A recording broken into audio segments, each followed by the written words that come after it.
میں حال ہی میں یوں سمجھیے کہ قرآن پاک کی طرف رجوع کیا میں نے اور اس کو سمجھنے کی کوشش کر رہا ہوں، لیکن ایک عجیب سی بات یہ آ رہی ہے کہ اتنا زیادہ میٹر موجود ہے قرآن پاک کو سمجھنے کے لیے بھی کہ اس کے کوئی بنیادی اصول سمجھ میں نہیں آ رہے ہیں کہ انڈرسٹینڈنگ اس کو کیسے کرنی چاہیے، سٹیپ وائز کس طرح اس کو سمجھنا چاہیے، آیا کہ ناظرہ اس کو کرنا چاہیے، احادیث سے اس کو سمجھنا چاہیے یا کیسے؟ کیونکہ اگر ہم احادیث کو بھی اٹھا لیتے ہیں پڑھتے ہیں تو کچھ علماء کہتے ہیں جی کہ احادیث کے بارے میں بھی یہ ہے کہ کچھ ضعیف ہیں یا حسن ہیں یا اس کا مطلب کسی خاص وقت کے لیے تھا، تو ایک عجیب سا مطلب کہ ذہن کے اندر ایک وہ تلاطم ہو جاتا ہے کہ آدمی کرے کیا کرے، کس طریقے سے اس کو مطلب کہ انڈرسٹینڈ کرنے کی کوشش کرے کہ وہ ایک سیدھی راہ کے اوپر آ جائے کہ اسے قرآن پاک کی بنیادی جو تعلیمات ہیں ان کے اوپر چل کے کم لیکن کامل علم کو حاصل کر سکے۔ قرآن مجید کی طرف آپ کا رجوع ہوا ہے، توجہ ہوئی ہے، اس کو اللہ کا بہت بڑا فضل اپنے اوپر سمجھیے، اور جب اللہ کا فضل ہو تو پھر اس کا شکر بھی ادا کرنا چاہیے اللہ کے جناب میں۔ میں آپ سے ایک عجیب بات کہہ رہا ہوں، شاید آپ کو بہت وہ نئی سی لگے گی۔ قرآن کو ایسے پڑھیے جیسے بدو پڑھتے تھے۔ بدو نہ فلسفی تھے، نہ منطقی تھے، نہ سائنسدان تھے، نہ ابھی حدیثیں ان کے پاس تھیں، نہ ابھی فقہ مرتب ہوئی تھی۔ وہ کیا تھا؟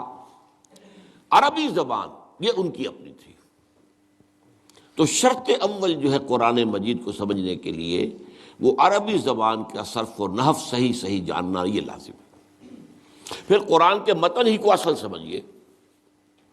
البتہ یہ ہے کہ اس کو آپ سمجھیں کہ یہ پہلا مرحلہ ہے قرآن پر غور کا، قرآن پر فکر کا، قرآن پر سوچ کا۔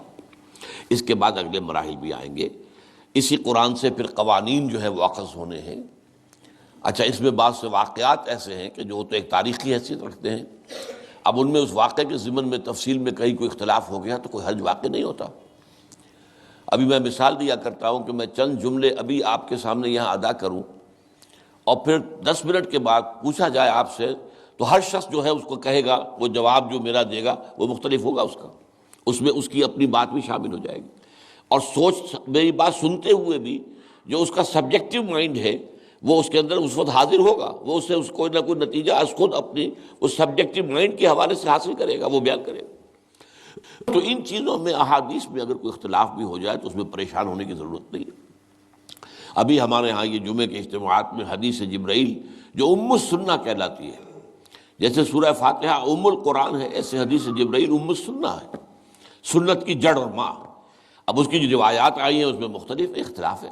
الفاظ کا اختلاف ہے، ایسنس ایک ہے، مفہوم ایک ہے، الفاظ میں بڑا فرق ہے، تفاصیل کا فرق ہے۔ تو اس حوالے سے اس میں گھبرانے کی ضرورت نہیں ہے۔ پھر یہ کہ فقہی معاملات کے اندر اختلافات ہو گئے، وہ بھی نیچرل ہیں۔ آپ کو معلوم ہے کہ ایک ہی مقدمہ ہوتا ہے، 8 جج بیٹھے ہوئے ہیں ایک بینچ پر، 5 کا فیصلہ ایک ہے، 3 کا ایک ہے، اور بھی تقسیم ہو سکتی ہے۔ قانون وہی، اور یہ میں بات کر رہا ہوں سپریم کورٹ کی یا ہائی کورٹ کی، وہاں پہ تو ظاہر بات ہے وہ نئے بیانات نہیں لیے جاتے، وہ جو بھی فائل ہے وہ تو بہت پہلے سے تیار ہو چکی ہے، اس کے اوپر بحث ہوتی ہے، صرف اسی سے اخذ کیا جاتا ہے، مطلب ان کا وہی رہتا ہے، اس کے اندر تبدیلی نہیں ہو سکتی، اس موقع پر کوئی نئی گواہی نہیں آتی۔ تو اس اعتبار سے ان چیزوں پہ گھبرانے کی ضرورت نہیں ہے۔ البتہ آپ آغاز جس طریقے سے کریں وہ میں نے آپ کو بتا دیا ہے، اس میں یہ کہ آپ اصل میں ان تمام جو چیزیں ہیں اضافی، ان سے ذرا صرف نظر کرتے ہوئے عارضی طور پر پہلے قرآن کو ایسے پڑھیے جیسے بدو پڑھتا تھا۔ اور وہی بات تھی کہ بدو پھر جس طریقے سے موٹیویٹ ہوا ہے،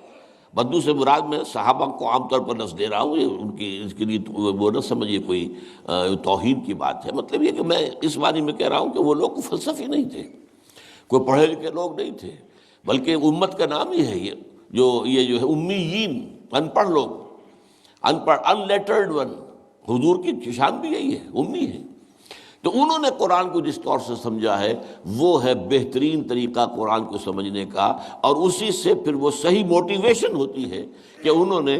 تن من دھن سب لگا دیا اللہ کے دین کے لیے اور اللہ کے دین کو غالب کر دیا۔ بحثوں میں پڑھ کر اور وہ جو باریکیوں میں پڑھ کر اور بال کی کھال اتار کر